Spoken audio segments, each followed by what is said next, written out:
নতুন বছরকে বরণ করে নেয়ার মূল আয়োজন বৈশাখী শোভাযাত্রা শুরু হয়েছে সকাল ৯টা ৩ মিনিটে। জাতীয় সঙ্গীতের মাধ্যমে চারুকলা অনুষদ থেকে শোভাযাত্রা শুরু হয়ে রাজু ভাস্কর্য ও টিএসসি প্রাঙ্গণ ডান পাশে রেখে দোয়েল চত্বর হয়ে বাংলা একাডেমির সামনে দিয়ে আবার চারুকলা অনুষদে এসে শেষ হবে। এবারের শোভাযাত্রার প্রতিপাদ্য নববর্ষের ঐক্যতান, গণতন্ত্রের পুনরুত্থান। বৈশাখী শোভাযাত্রায় এবার মোট 5টি প্রধান মোটিভ রাখা হয়েছে। এগুলো হলো মোরগ, হাতি, পায়রা, দোতারা ও ঘোড়া। মোরগ নতুন সূচনা, জাগরণ ও আলোর আগমনের প্রতীক হয়ে অন্ধকার দূর হওয়ার ইঙ্গিত দেয়। দোতারা বাঙালির লোকসঙ্গীতের প্রাণ হিসেবে আমাদের সাংস্কৃতিক শেকড়কে তুলে ধরে। পাশাপাশি বাউল শিল্পীদের অবমূল্যায়নের প্রেক্ষাপটে সঙ্গীতের মর্যাদার কথাও স্মরণ করিয়ে দেয়। নারায়ণগঞ্জের লোকশিল্প জাদুঘরের আদলে নির্মিত কাঠের হাতি লোকজ ঐতিহ্য, শক্তি ও আভিজাত্যের প্রতীক। ট্যাপা আকৃতির ঘোড়া গ্রাম বাংলার সরল জীবন ও শৈশবের স্মৃতি জাগিয়ে তোলে। পায়রা সম্প্রীতি, সহাবস্থান ও বৈশ্বিক শান্তির বার্তা দেয়।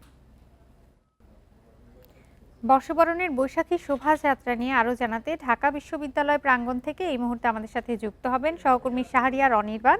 শাহরিয়ার অনির্বাণ, চারুকলা থেকে শুরু হয়ে শোভাযাত্রা তো আবার চারুকলায় ঘুরে এসে শেষ হবে, তো এই মুহূর্তে শোভাযাত্রার পরিস্থিতি কেমন দেখছেন? কোথায় রয়েছে শোভাযাত্রা, আমাদেরকে জানাবেন।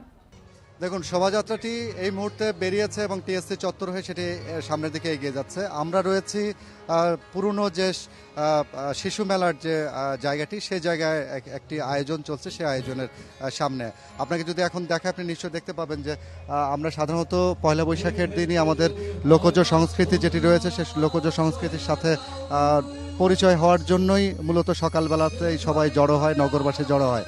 তো তারই ধারাবাহিকতা আমরা দেখছি যে ঋষি শিল্পী গোষ্ঠী, এই ফকির আলমগীরের এই শিল্পী গোষ্ঠীর সংগঠনটি প্রতি বছরই শুভ নববর্ষের এই সকালবেলায় অর্থাৎ প্রথম প্রহরেই তারা বর্ষবরণের অনুষ্ঠানটি করে এবং সেই অনুষ্ঠানটা আমরা দেখছি যে এখানে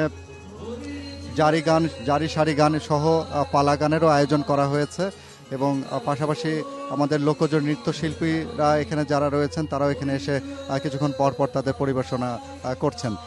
এর বাইরে যদি আপনাকে বলি, সাধারণ মানুষ যারা রয়েছেন তারা একটি অংশ এই আজকের যে বর্ষবরণের বৈশাখী শোভাযাত্রা রয়েছে সেই শোভাযাত্রার সাথে রয়েছে আরও কিছু অংশ বিচ্ছিন্নভাবে ঢাকা বিশ্ববিদ্যালয়ের বিভিন্ন অংশে যে লোকজ সংস্কৃতি অনুষ্ঠান চলছে সেই সংস্কৃতির অনুষ্ঠানের সাথে তারা যুক্ত হচ্ছেন। আজকে সারাদিনই রয়েছে, কিছুক্ষণ পর রয়েছে বাংলা একাডেমিতে সারাদিন ব্যাপী বৈশাখী আয়োজন, বৈশাখী মেলা এবং পাশাপাশি শিল্পকলা একাডেমিতেও আজকে সারাদিন সকাল থেকে শুরু করে রাত 8টা-9টা পর্যন্ত অনুষ্ঠান রয়েছেন এবং প্রতিটা অনুষ্ঠানই কিন্তু বাংলাদেশের ঐতিহ্য এবং বাংলাদেশের লোকজ সংস্কৃতির যে প্রকাশ, লোকজ সংস্কৃতির প্রকাশগুলি কিন্তু এই অনুষ্ঠানগুলোর মাধ্যমে সাধারণের কাছে পৌঁছে দেওয়া। আমরা জানি যে পয়লা বৈশাখ শুধুমাত্র একটি দিন পঞ্জিকা নয়, একটি পঞ্জিকার পাতা উল্টে নতুন বছরের আসার বিষয় নয়। একটি পয়লা বৈশাখ এবং নববর্ষ চিরায়তভাবেই পালন হয়ে আসছে আমাদের নতুনকে গ্রহণ করা এবং পুরনো যত জরাজীর্ণতা ছিল সমস্ত কিছু থেকে মুক্ত হয়ে সামনের দিকে এগিয়ে যাওয়া।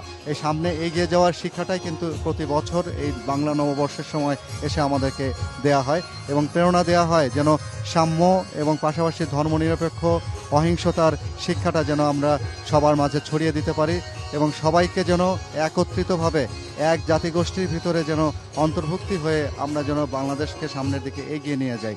শুধুমাত্র যে এই পয়লা বৈশাখটা বাংলাদেশির বা বাঙালিদের জন্যই যে উদযাপিত হচ্ছে এরকম না, এর পাশাপাশি আমরা দেখেছি যে বাংলাদেশের বিভিন্ন জাতিগোষ্ঠী যারা রয়েছেন তারাও কিন্তু এই পয়লা বৈশাখ বা বর্ষবরণ অনুষ্ঠানটা নানানভাবে তাদের মতো করে উদযাপন করে। এই কারণে টেকনাফ থেকে তেঁতুলিয়া, পাহাড় থেকে সমতল সব জায়গায় কিন্তু বর্ষবরণের যে আয়োজন, এই আয়োজনের যে আবেদন, সে আবেদনটা কিন্তু একই এবং সমান এবং প্রত্যেকটা জায়গায় কিন্তু একটা বিষয় বারবারই বলে দেওয়া হয় যেন বাংলাদেশ অসাম্প্রদায়িক একটা বাংলাদেশ, একটি সম্মতার ভিত্তিতে গড়ে ওঠা একটা রাষ্ট্র বা সমাজ ব্যবস্থা হবে। এই শিক্ষাটাই কিন্তু প্রতি বছর দেওয়া হয় এবং মনের সমস্ত কালিমা লেপন করে দিয়ে নতুন উদ্দীপনায় সামনের দিকে এগিয়ে যাওয়ার বার্তা দেয় আর প্রেরণা যোগায়। এই ছিল আমার কাছে সর্বশেষ পয়লা বৈশাখের এই প্রহরের বাংলা নববর্ষের বরণ নিয়ে জানাচ্ছিলেন সহকর্মী শাহরিয়ার অনির্বাণ।